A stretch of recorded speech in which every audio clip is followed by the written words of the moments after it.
ये दाढ़ियां, ये तिलकधारियां नहीं चलती। हमारे अहद में मक्कारियां नहीं चलती।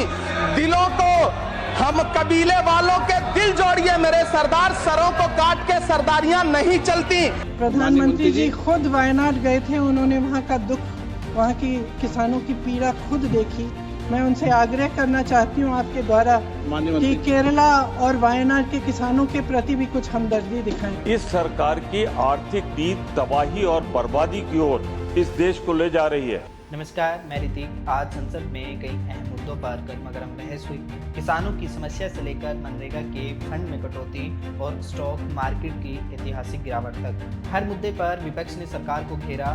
तो चलिए जानते हैं आज की बड़ी बहसों का पूरा हाल। सांसद प्रियंका गांधी ने केरल के किसानों की स्थिति पर बड़ा सवाल उठाया।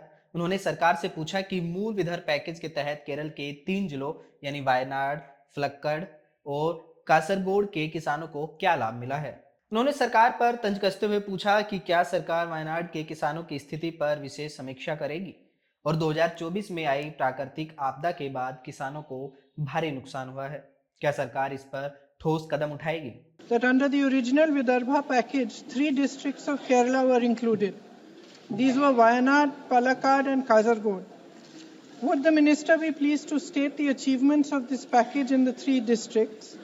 Whether the ministry will be making a special review on Wayanad, keeping in mind the massive setbacks faced by farmers due to the disaster that they faced in 2024. Priyanka Gandhi ने यह भी पूछा कि केरल के रबर किसानों की समस्याओं को हल करने के लिए सरकार क्या कर रही है। क्या रबर को एमएसपी न्यूनतम समर्थन मूल्य की सूची में शामिल किया जाएगा और मसालों की कीमत में अस्थिरता को नियंत्रण करने के लिए सरकार के पास क्या योजना है। Further, whether the ministry is informed of the massive difficulties of the rubber farmers in Kerala and is considering inclusion of rubber in the MSP list, and whether the ministry has any plans regarding the volatility of spice prices. अध्यक्ष महोदय जी, मंत्री महोदय जी ने बहुत उल्लेख किया कि प्रधानमंत्री जी की किसानों की प्रति कितनी हमदर्दी है।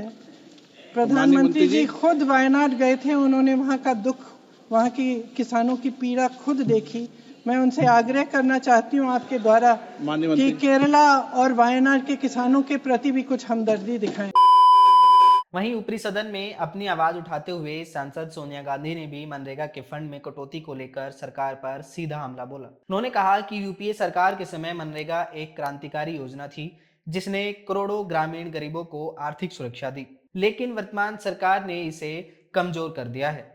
The right to employment under the Mahatma Gandhi National Rural Employment Guarantee Act, Mahatma Gandhi Narega, also known as Manrega, enacted by the then UPA government in 2005 under the leadership of Prime Minister Dr. Manmohan Singh ji.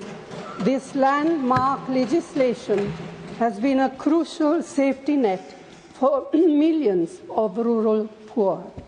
However, it is deeply concerning that the present BJP government has systematically undermined the scheme. उन्होंने आगे कहा कि मनरेगा के लिए इस साल 86,000 करोड़ का budget तय किया गया है, जो पिछले साल से 4,000 करोड़ कम है। इतना ही नहीं, इसमें से 20% फंड तो पिछली देनदारियों को चुकाने में चला जाएगा। The budget allocation remains stagnant at rupees 86,000 crores, a 10-year low as a percentage of GDP. When adjusted for inflation, the effective budget has declined by rupees 4,000 crores. Moreover, estimates suggest that nearly 20% of the allocated funds will be used to clear pending dues from previous years. उन्होंने सरकार से मनरेगा को लेकर 5 अहम मांगे रखी। पहली, योजना के लिए पर्याप्त वित्तीय प्रावधान। दूसरा, न्यूनतम दैनिक मजदूरी 400 की जाए। तीसरा, मजदूरी का समय पर भुगतान हो। चौथा, आधार आधारित पेमेंट सिस्टम और नेशनल मोबाइल मॉनिटरिंग सिस्टम को हटाया जाए। पांचवा और आखिरी, कि काम के दिनों को 100 से बढ़ाकर 150 दिन किया जाए। The scheme faces multiple challenges, including the exclusionary Aadhaar-based payment system and the national mobile monitoring system, persistent delays in wage payments and wage rates not adequate to compensate for inflation.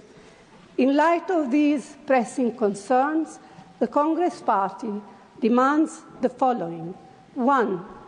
Adequate financial provisions to sustain and expand the scheme. 2. An increase in the minimum wage of rupees 400 per day. 3. Timely disbursement of wages. 4. The removal of mandatory ABPS and NMMS requirements. 5. An increase in the number of guaranteed work days from 100 to 150 per year. वहीं सांसद शायर इमरान ने residential coaching अकादमी को फिर से शुरू करने की मांग की।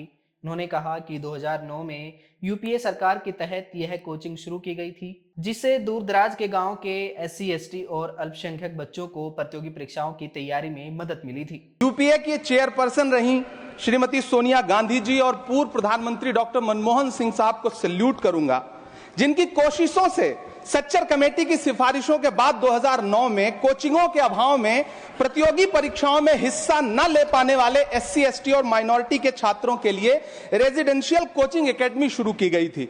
डॉक्टर भीमराव अंबेडकर यूनिवर्सिटी, मानू हैदराबाद, AMU अलीगढ़, जामिया हमदर्द और जामिया मिल्लिया यूनिवर्सिटी में दूर दराज गांव से आने वाले बच्चों ने महंगी UPSC कोचिंगों के बजाय भारत सरकार की रेजिडेंशियल कोचिंग एकेडमी में एडमिशन लेना शुरू किया और उनके प्रतियोगी परीक्षाओं में जाने के सपने पूरे होने लगे। उन्होंने कहा कि मुंबई के हज हाउस में 2009 में यह सेंटर बिना सरकारी फंड के शुरू हुआ था, लेकिन कोरोना के बाद सीटों में कटौती की गई और फिर से इसे बंद कर दिया गया। हाजियों के पैसे से चलने वाले इस सेंटर को फिर से शुरू करने में सरकार को क्या समस्या है? मुंबई के हज हाउस में 2009 में एक कोचिंग सेंटर शुरू किया गया, जिसके लिए सरकार से कोई फंड नहीं लिया गया, बल्कि हाजियों के रजिस्ट्रेशन फीस और सर्विस चार्जेस से बनने वाले हज कमेटी के कॉर्पस के एक हिस्से से इसे शुरू किया गया। तकरीबन 10 साल शानदार तरीके से चलने वाले इस कोचिंग सेंटर के रिजल्ट भी बढ़िया रहे। कई IAS दिए, IPS दिए, महाराष्ट्र की स्टेट सर्विसेज में बच्चे सिलेक्ट होने लगे। फिर आया कोविड, पहले सीटें घटाई गईं और फिर तत्कालीन अल्पसंख्यक मंत्री महोदया को मौका मिला और उन्होंने 2023 में इस कोचिंग सेंटर को बंद कर दिया। वो सैकड़ों छात्र जो हर साल इस कोचिंग सेंटर से फायदा उठा रहे थे, एक झटके में उनके सपने चकनाचूर कर दिए गए। सभापति महोदय, मैं जब देश के प्रधानमंत्री को प्रोटोकॉल तोड़ के कतर के अमीर शेख तमीम को रिसीव करते हुए देखता हूं, जब मैं सऊदी के क्राउन प्रिंस मोहम्मद सलमान को प्रधानमंत्री जी को गले लगाते हुए देखता हूं, तो सोचता हूं कि काश प्रधानमंत्री जी अपने देश के गरीब भारतीय मोहम्मद सलमान और मोहम्मद तमीम को इसी तरह अपने पन का एहसास दिला पाते। कभी मैं जब प्रधानमंत्री जी को शेख हसीना जी को प्रोटोकॉल तोड़ के रिसीव करते देखता हूं, तो मैं सोचता हूं कि कभी प्रधानमंत्री जी अपने देश की बेटी बिल्किस को भी इसी तरह से अपने पन का एहसास दिला पाते। कभी कैब भोपाली ने कहा था, ये दाढ़ियां, ये तिलकधारियां नहीं चलती, हमारे अहद में मक्कारियां नहीं चलती, दिलों को हम कबीले वालों के दिल जोड़िए मेरे सरदार, सरों को काट के सरदारियां नहीं चलती। इमरान ने सरकार से मांग की कि इस कोचिंग सेंटर को दोबारा शुरू किया जाए और इसकी सीटें बढ़ाई जाएं।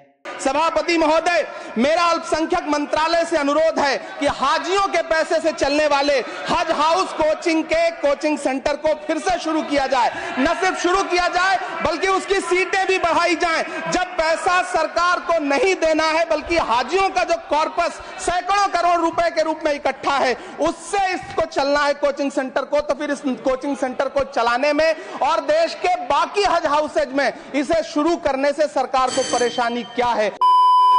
कांग्रेस के व्हीप मणिकम टैगोर ने विरुधुनगर जिले के MSME सेक्टर की स्थिति पर चिंता जताई। उन्होंने कहा कि विरुधुनगर जिले को PM मित्रा पार्क की मंजूरी मिली थी, लेकिन उसके विकास की योजना को अब तक स्वीकृति नहीं मिली है।